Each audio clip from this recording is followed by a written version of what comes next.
The bass from someone's car stereo rattled the windows of the coffee shop. Maya Rodriguez sat in the back corner, her vintage band tee faded from too many washes, ripped black jeans showing knee patches she'd sewn herself. Silver rings stacked on her fingers, chipped black nail polish catching the neon pink lights that spelled out "Brew" above the counter. She'd been fired over text. Literally. A text message. 3 years of opening shifts, covering for managers who ghosted, dealing with customers who threw drinks when their orders were wrong. All condensed into, position eliminated. Final check mailed.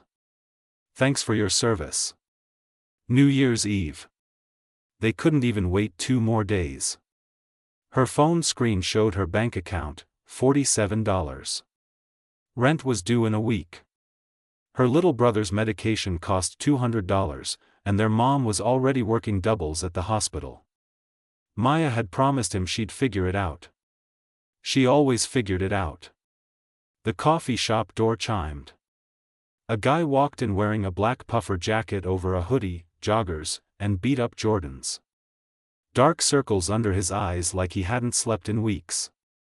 He ordered black coffee, handed the barista a crumpled 20, and told her to keep the change. Something about that felt off. Maya watched him collapse into a chair by the window, head in his hands. His phone kept buzzing. He kept ignoring it. She shouldn't care. She had her own crisis. But something about the way his shoulders shook made her chest tight. "You good?" she called across the empty shop. He looked up. His eyes were red. "Do I look good?" "Fair point." She grabbed her lukewarm latte and moved to his table uninvited, dropping into the chair across from him. "Bad day or bad life?" A sound escaped him, half laugh, half breakdown. "Both. Definitely both." His phone lit up again. The name flashing across the screen made her freeze. Cross Enterprises, main line. She knew that name. Everyone did. The tech giant that basically owned half the city's startups. The company that just acquired the coffee chain she'd worked for. The company that fired 200 people yesterday to streamline operations. "Wait." Her voice went cold. "You work for Cross?" He met her eyes. Something desperate lived there. "Worse. I am Cross." "Well, I was supposed to be." The room tilted. Maya's hand tightened around her cup. "What?" "Ethan Cross. The son nobody wanted." His laugh was bitter. "My father just announced he's giving the company to my half-sister. The one he had with his assistant while my mom was dying. Merry New Year to me, right?" Maya's phone buzzed. A news alert: Cross Enterprises announces new CEO, Victoria Cross, 26, TO lead company into future. The girl in the photo looked like she'd never missed a meal or worried about rent in her life. Blonde hair in a slick-back bun, wearing a power suit that probably cost what Maya made in 6 months. "That's her," Ethan said flatly. "Perfect Victoria. She's been with the company for 2 years. I've been there since I was 16. But she knows how to smile for cameras and I know how to disappoint. Why are you telling me this?" Maya's voice came out sharper than intended. "Why are you in a random coffee shop looking like your world ended when you're probably still rich as hell?" "Because I needed to be somewhere no one knew my name." He looked at her directly. "Until now. I don't know you. You know what I represent. I can see it on your face." Maya stood up, chair scraping loud against the floor. "You want to feel sorry for yourself? Fine. But don't do it in front of someone who just lost their job because your family decided their third yacht was more important than people's rent." She turned to leave. "Wait." His voice stopped her. "What did you just say?" "I got fired. Yesterday. Text message. Your company bought the chain I worked for." Ethan's face changed. Something clicked behind his eyes. The coffee chain acquisition. That was Victoria's first move. She promised the board she'd cut costs immediately. He stood up fast, pulling out his phone. "What's your name?" "Why does it matter?" "Because I'm about to do something really stupid." He looked at her like she was the answer to a question he'd been asking himself. "And I'm going to need someone who has absolutely nothing to lose. Someone who understands what it's like when family screws you over." Maya's heart hammered. "What are you talking about?" "My father's announcement goes public in 48 hours. Which means I have 48 hours to prove Victoria isn't who everyone thinks she is." His jaw set. "And I have evidence. Evidence that could burn the whole thing down." "Why would I help you?" "Because I can get you your job back. Better than that. I can get you revenge on the system that threw you away." He held out his phone, showing her a video file. "And because what I'm about to show you will make you want to help me." Maya's finger hovered over the play button.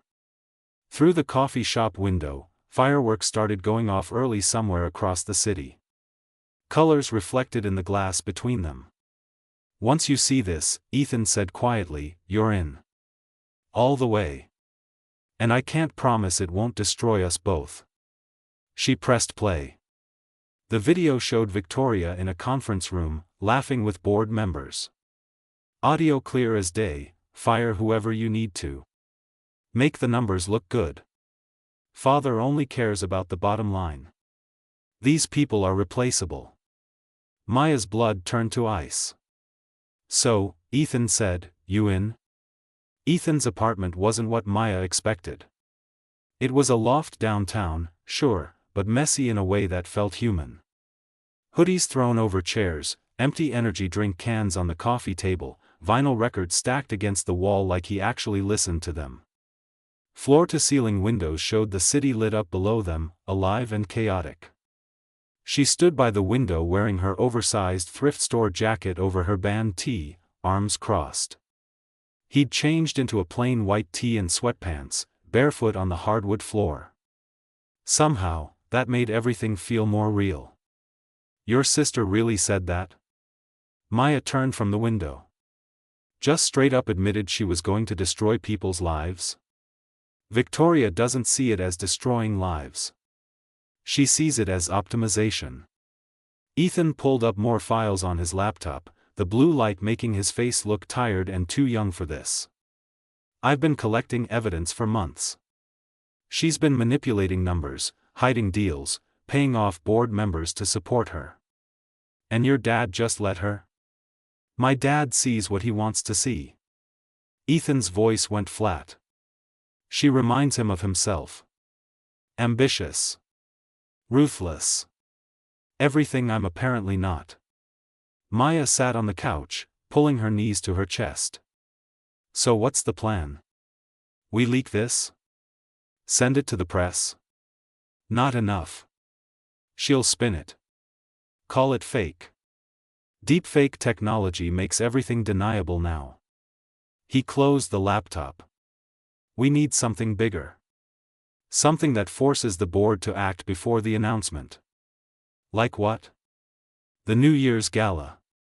Tomorrow night. Every major investor will be there. Victoria's going to give a speech about her vision for the company." He looked at her. "What if we crash it? Play the video in front of everyone?" "That's insane. You got a better idea?" Maya did not have a better idea. She picked at the rip in her jeans. "I wouldn't even get past security. I'm literally nobody. Not if you're with me." Ethan moved closer, sitting on the floor in front of the couch so he could look up at her. "I'm still technically family. My access hasn't been revoked yet. You'd be my +1. You're +1 in ripped jeans and a Nirvana shirt?" A ghost of a smile crossed his face. "I have a stylist. She owes me a favor." "Of course you do." Maya shook her head. But she was already calculating. Already seeing how this could work. If we do this and it goes wrong, we're both screwed. You lose your family. I lose any chance of getting hired anywhere in this city ever again. I know. So why are you really doing this? Be honest. Ethan was quiet for a long moment. Because I watched my mom die in a hospital that my father owns. She begged him to visit. He sent flowers and a card signed by his assistant. When she passed, he was at a board meeting. His voice cracked. Victoria was 12 then. She sent a sympathy card with a smiley face drawn on it. She thought death was temporary. Maya's throat tightened. Ethan. He chose her because she doesn't feel things the way normal people do. That makes her perfect for business. He looked up, eyes glassy. I'm doing this because someone has to prove that empathy isn't a weakness. That the people she fired were real. That my mom mattered. Something in Maya's chest broke open. She slid off the couch, sitting on the floor next to him. Their shoulders touched. My dad left when I was 8. Said he couldn't handle the pressure of having kids. My mom worked herself into the ground to keep us fed. My brother got sick last year. Leukemia. She can't afford to take time off. That's why you need the money. That's why I need the world to be less cruel. She turned her head to look at him. Even if it's just for a second. Even if we fail. We won't fail. How do you know? Because we can't afford to. He held out his hand. Partners? Maya stared at his hand. This was stupid. Reckless. Everything could go wrong. But she thought about the text message. The coldness of being erased. The way Victoria had laughed about ruining lives. She took his hand. Partners. His phone buzzed between them. The screen lit up with a message from an unknown number. I know what you're planning. Meet me at the pier. Midnight. Come alone or I go to Victoria. You have 1 hour. They both froze. Who the hell is that? Maya whispered. Ethan's face drained of color. I don't know. But if someone's already onto us, we're in more danger than I thought. Do we go? I have to. He stood, pulling on his jacket. Stay here. Lock the door. Like hell. Maya was already on her feet. You said partners. That means I'm coming. Maya, this could be a trap. Then you definitely shouldn't go alone. She grabbed her jacket. Besides, if this goes wrong, I want to at least know who screwed us over. The city stretched below them through the windows. Midnight was coming. Someone knew their plan. And whoever it was had just changed everything. Ethan looked at her, something unreadable in his expression. You don't have to do this. Yeah, Maya said, heading for the door. I really do. The pier smelled like salt and gasoline. Waves slapped against wooden posts, rhythmic and cold. Maya stood next to Ethan under a flickering streetlight, her breath visible in the freezing air. She'd zipped her jacket all the way up, hands shoved in pockets, rings pressing against her palms. Ethan wore his puffer jacket and a beanie pulled low, checking his phone every 30 seconds. The pier was empty except for them and the sound of distant traffic. This is a terrible idea, Maya said for the 3rd time. Noted. Ethan's jaw was tight. But we're here. Footsteps echoed on the wooden planks. Someone was walking toward them from the shadows. Maya's heart kicked into overdrive. A woman emerged into the light. Mid-30s, wearing a long camel coat over a turtleneck and tailored pants, leather boots clicking with each step. Her dark hair was pulled back in a neat ponytail. She looked expensive. Professional. Dangerous. Ethan Cross. Her voice was smooth. And guessed. Who are you? Ethan's voice was steady but Maya could see his hands trembling. Someone who's been watching you watch your sister. The woman stopped a few feet away. My name is Rebecca Chen. I was your mother's lawyer.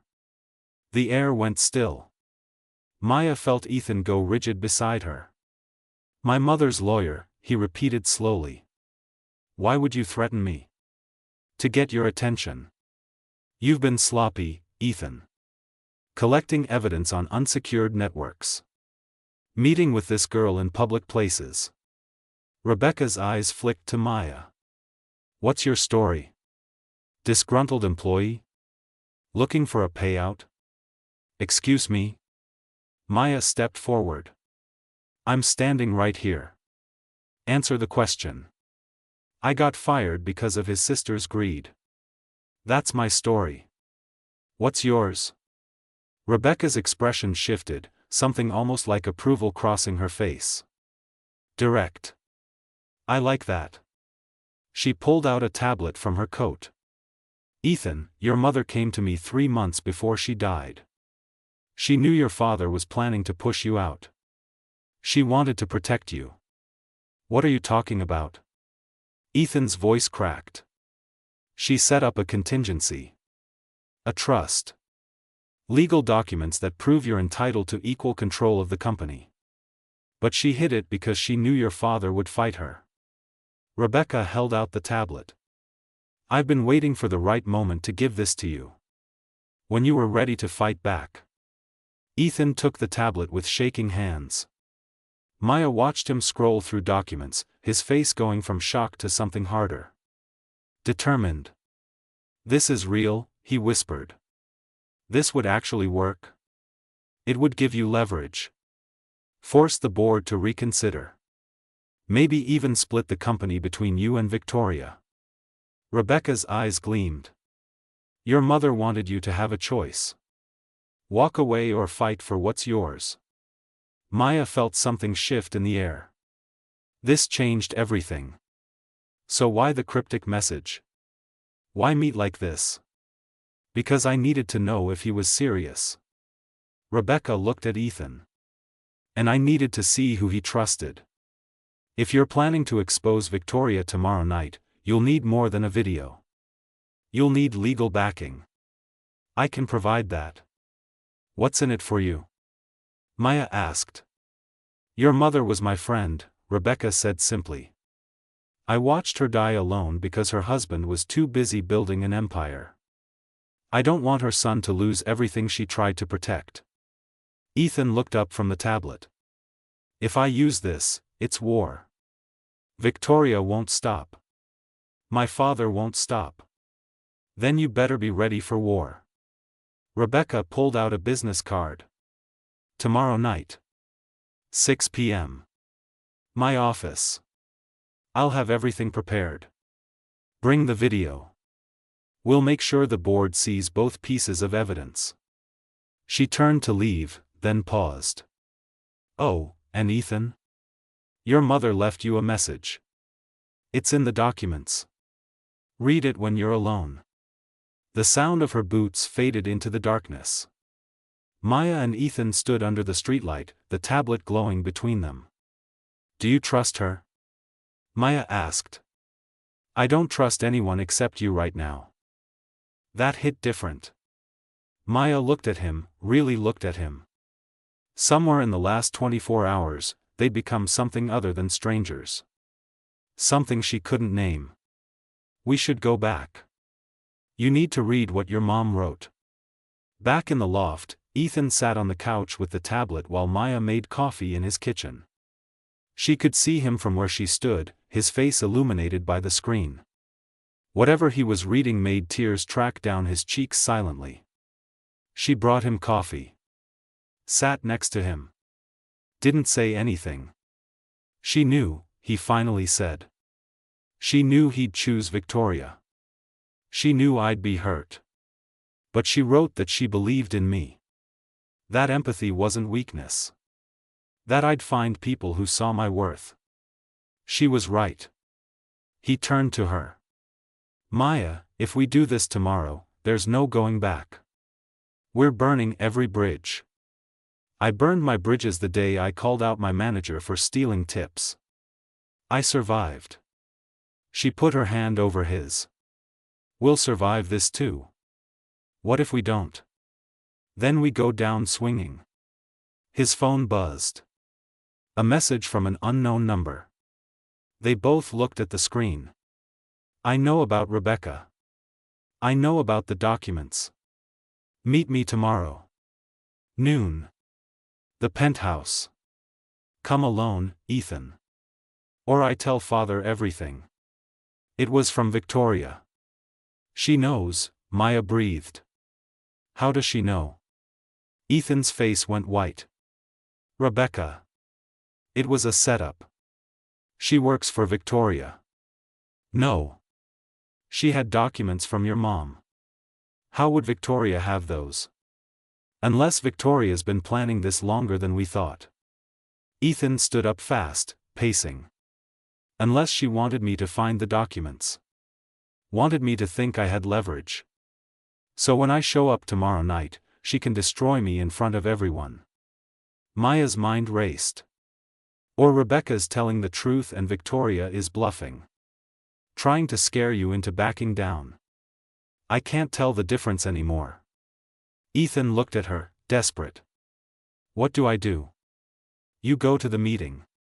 You call her bluff. And I follow you to make sure you come back out.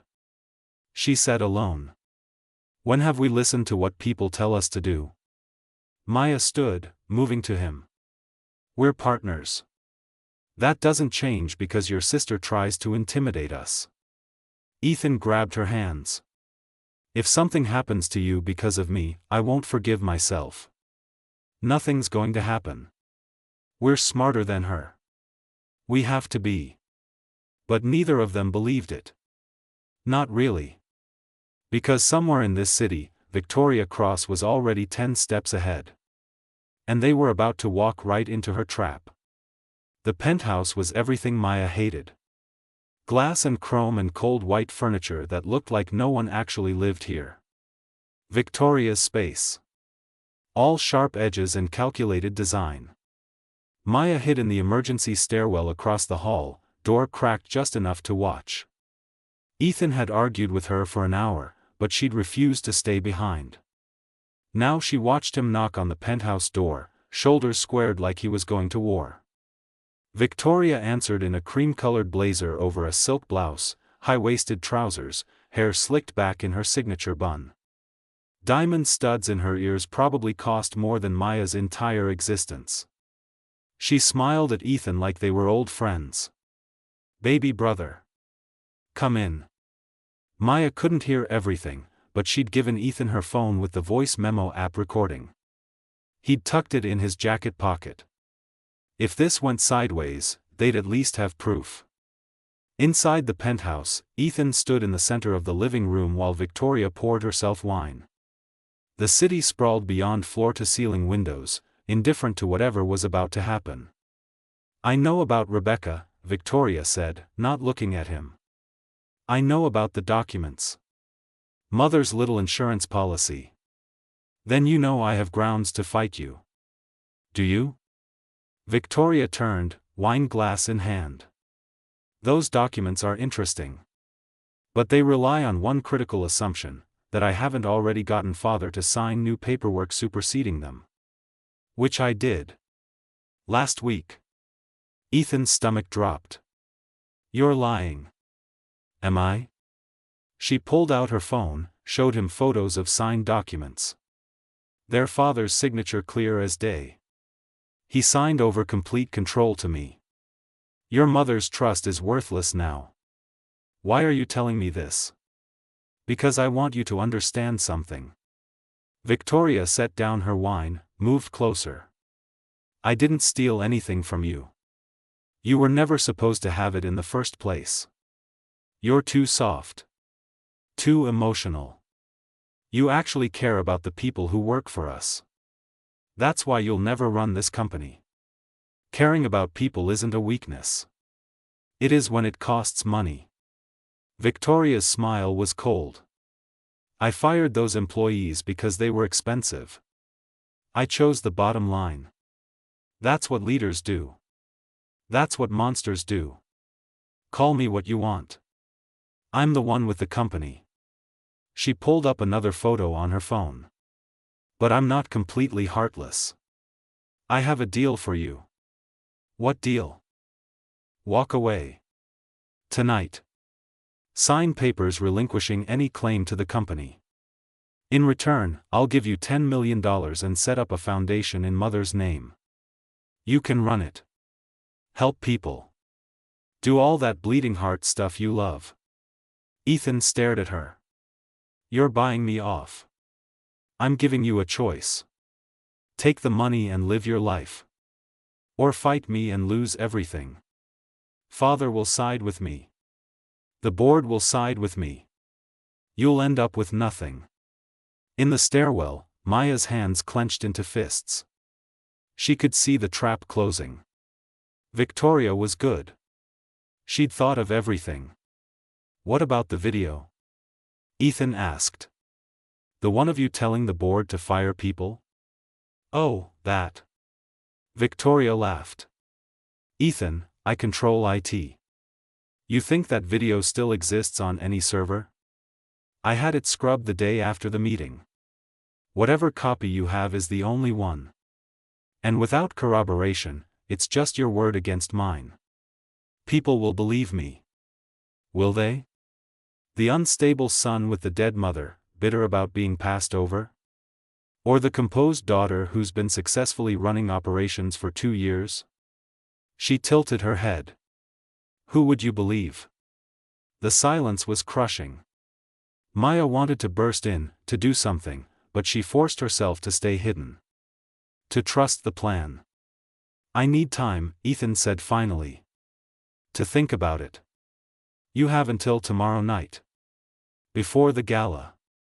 Victoria picked up her wine again. Come to the gala with your answer. Sign the papers, or I announce to everyone there that you tried to sabotage me with a fake video. Your choice. And if I sign? Then you take your money and disappear. And we never speak again. Ethan turned to leave. At the door, he paused. Did you ever love Mom?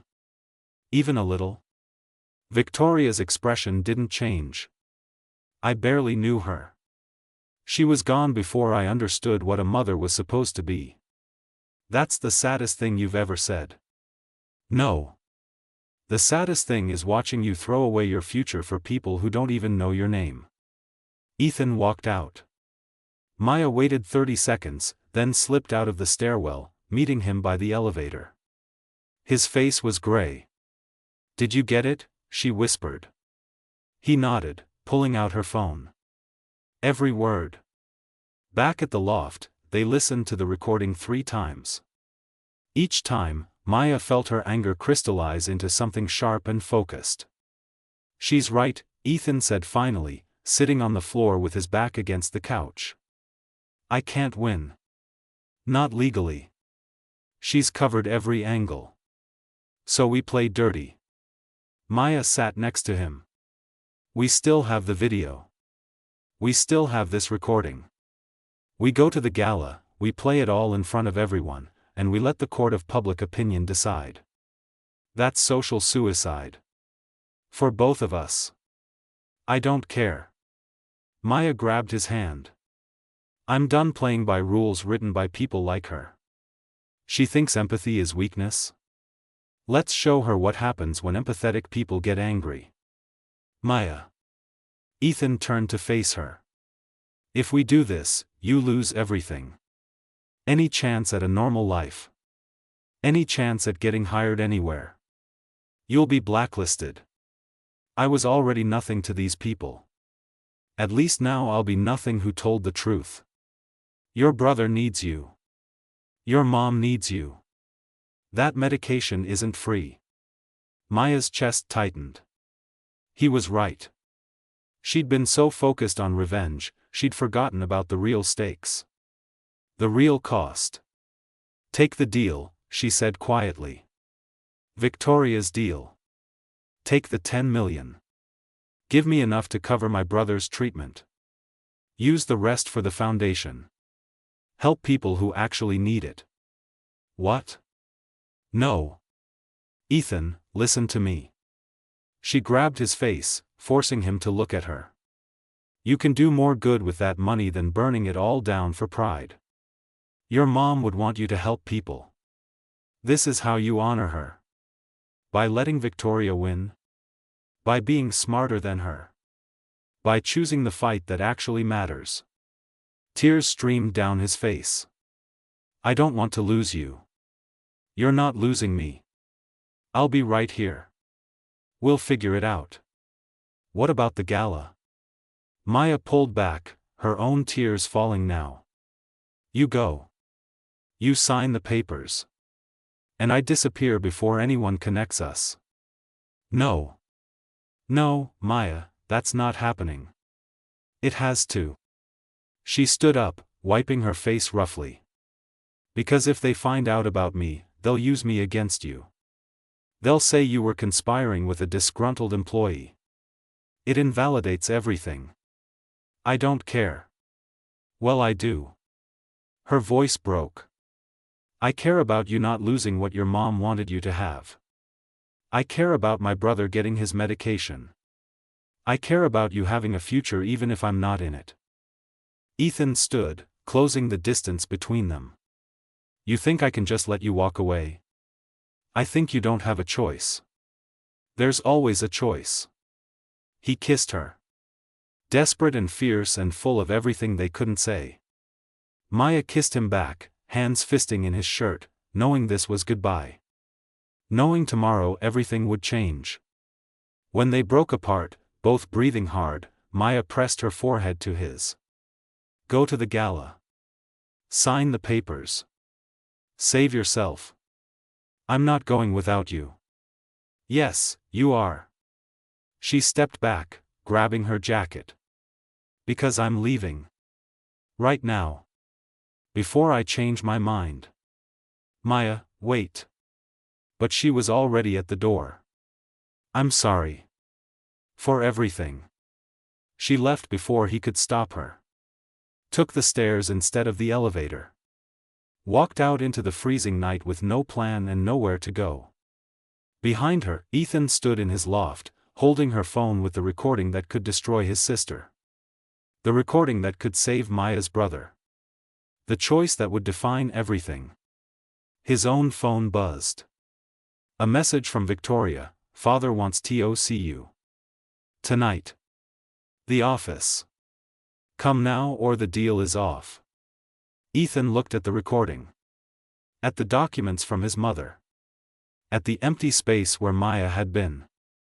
He made his choice. The gala was a blur of champagne and designer suits. Maya stood outside in the cold, wearing the dress Ethan's stylist had sent to her motel room that morning with a note, he needs you there. Please. R. The dress was midnight blue, elegant but not over the top, with a leather jacket over it because Maya was still Maya. Her rings were still on. Her black boots still worn. But she looked like she belonged, at least from a distance. She hadn't planned to come. She'd spent all night in that terrible motel, trying to convince herself that walking away was right. Then the stylist had shown up with the dress and something else, a flash drive. Ethan wanted you to have this, the stylist had said. He said you'd know what to do with it. On the drive was everything. The video of Victoria. The recording from the penthouse. And something else, security footage from Cross Enterprises. Months of it. Victoria meeting with board members in secret. Money transfers. Emails about cutting corners on safety regulations to save costs. Ethan had kept digging. Even after she'd left. Even knowing it could destroy him. Maya clutched the flash drive in her pocket now, watching expensive people file into the building. She checked her phone. Ethan had sent one message hours ago, I talked to my father. He didn't sign those papers. Victoria forged them. She's been lying about everything. I'm going to expose her tonight. With or without you. But I hope it's with you. Her heart hammered. She pushed through the glass doors into the lobby where security stopped her. Invitation? I'm with Ethan Cross. The guard checked his list. You're not on here. Check again. Maya Rodriguez. He scrolled. Stopped. You are on here. VIP list. Go ahead. Someone had added her. Recently. She had a guess who. The ballroom was massive. Crystal chandeliers, ice sculptures, a string quartet playing something classical. Victoria stood on a small stage in a champagne-colored gown, hair down in waves, looking like old money and new power combined. She was mid-speech. And so, as we enter this new year, Cross Enterprises enters a new era. One of innovation, efficiency, and bold decision-making. The crowd applauded. Maya scanned the room for Ethan. Found him near the back, wearing a sharp black suit, white shirt, no tie. He looked like he hadn't slept. Their eyes met across the room. He moved through the crowd toward her. You came. You didn't leave me a choice. I found more evidence. She's been lying about everything. The documents she showed me were fake. My father never signed anything. I know. I saw the flash drive. Then you know we can actually win this. Or we can both go down trying. Maya pulled out the flash drive. Your call. We do this, it's scorched earth. No going back. Ethan took the flash drive. Looked at it. Looked at her. My mom's message said something I didn't tell you. She said the world would try to teach me that caring was stupid. That empathy was for people who couldn't handle the real world. But she said the real world was only cruel because people like my father built it that way. And people like me could rebuild it. Ethan. I'm done being afraid. I'm done letting people like Victoria win because they're willing to be heartless. He held up the flash drive. Let's show them what happens when someone actually gives a damn. They moved toward the AV booth together. Maya's hands were shaking. This was it. The point of no return. Victoria's speech continued. I'm honored to officially announce that I will be taking over as CEO effective tomorrow. My father has entrusted me with this legacy, and I promise to uphold the values that built this company. Not exactly, Ethan said into a microphone as he hijacked the AV system. The screens around the ballroom flickered. Victoria's face went white. The video played. Her voice, crystal clear, fire whoever you need to. Make the numbers look good. These people are replaceable. Gasps rippled through the crowd. Then the recording from the penthouse. Victoria's own words about forging documents, manipulating the board, scrubbing evidence. Finally, the security footage. Months of it. Compiled into 3 minutes of undeniable proof. When it ended, the ballroom was silent. Victoria stood frozen on stage. Ethan stepped up next to her, Maya right behind him. These are the values my sister wants to uphold, Ethan said into the microphone. His voice didn't shake. Lying. Manipulation. Treating human beings like line items on a budget. Our mother built this company on the principle that success and empathy weren't mutually exclusive. Victoria wants you to believe they are. This is fabricated, Victoria hissed. He's desperate. The SEC might disagree. Rebecca Chen emerged from the crowd, tablet in hand. I've already filed complaints based on this evidence. Along with testimony from 12 employees who were willing to come forward about unsafe working conditions and fraudulent accounting. Victoria's face crumbled. Father, tell them. Their father stood near the stage, looking older than he had in years. He looked at Victoria. At Ethan. At the screen still showing her damning words. I'm tired, he said finally. I'm tired of all of this. He walked out.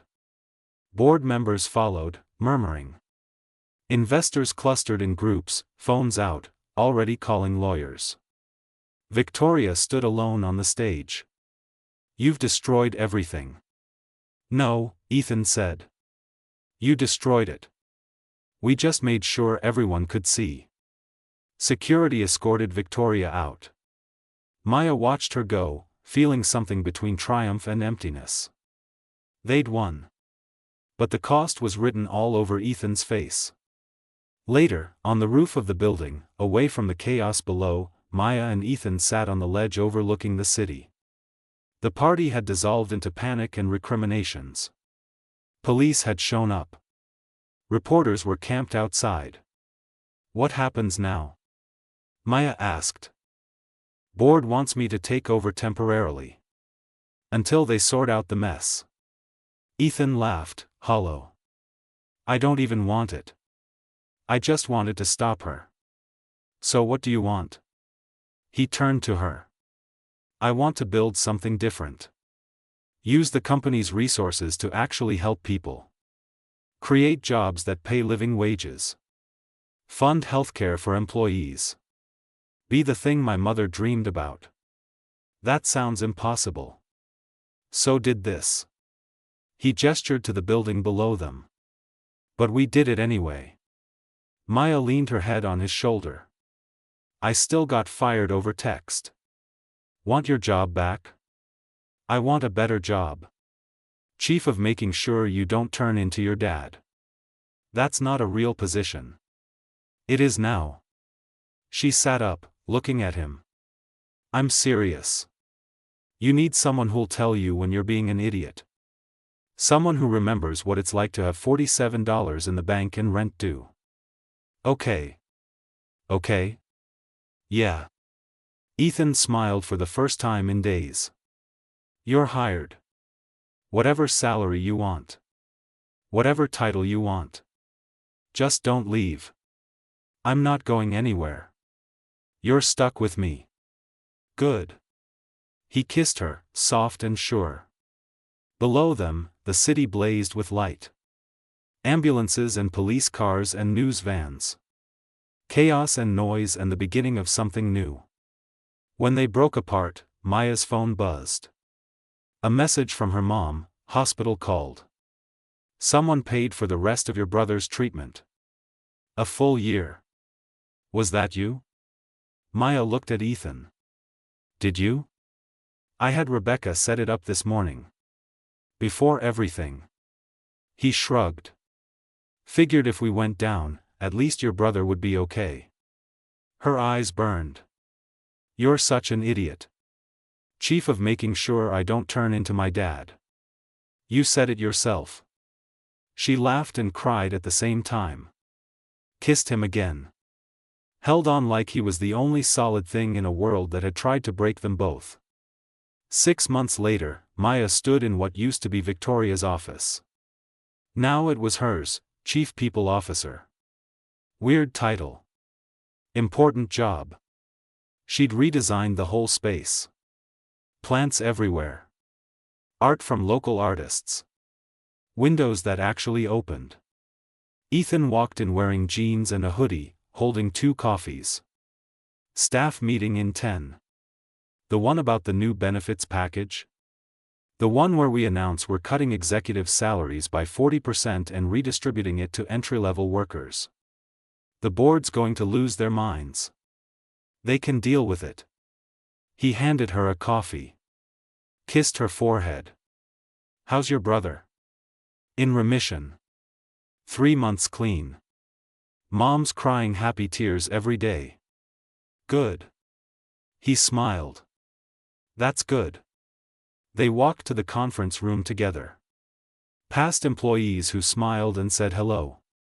Past the wall where Maya had hung photos of every person Victoria had fired, with a plaque that read, "We remember. We do better." The world wasn't fixed. Not even close. But this corner of it was different now. Built by 2 people who refused to believe that caring was weakness. Built by 2 people who'd been thrown away and decided to build something worth keeping. As they entered the conference room, Maya squeezed Ethan's hand. He squeezed back. Ready for whatever came next. Together. The end.